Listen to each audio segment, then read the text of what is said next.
The electricity minister has called this a significant setback and an extraordinary occurrence.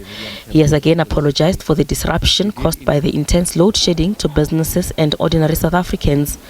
The high temperature is increasing demand for electricity as the use for air conditioners has increased and is also affecting some power stations' ability to function optimally. Eskom says demand is about 1,500 megawatts above the norm because of the heat wave. The power utility says as a result of the loss of generation capacity at Medupi, it meant they had to run emergency reserves. The unplanned capacity loss and the need to replenish emergency reserves to protect the grid have resulted in the implementation of stage 6 load shedding. This will see many being without power for about 10 hours in a day. Apart from the reserves, in addition, what we have noticed today, the demand just went up, is above compared to yesterday, is continuously above by 1,500.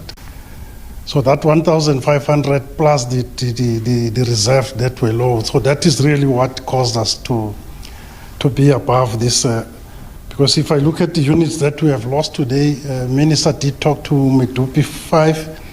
That unit had a duplicate has since returned. So between yesterday and today, the only unit that came down was the Duva Unit 4, Majuba 3 and Letabo Unit 6. So that's why then I concur with the minister that where we are with the total losses, it shouldn't have resulted into where we are, into this stage 6 of load shedding. The electricity minister says, however, that the situation should start improving from next week. Hope is pinned on additional capacity from 2 units at Kusile Power Station coming back online in the next few weeks.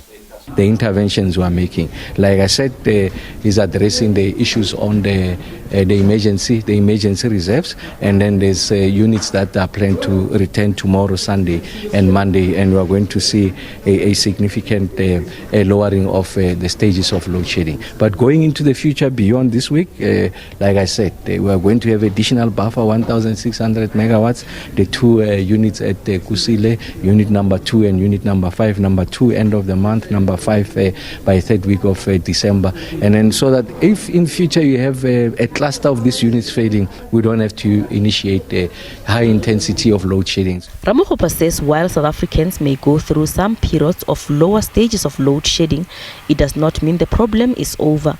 He says the only way to resolve the electricity supply shortage crisis is to ensure that there is new generation capacity. Gloria Sefako Mosi, SABC News, Pretoria.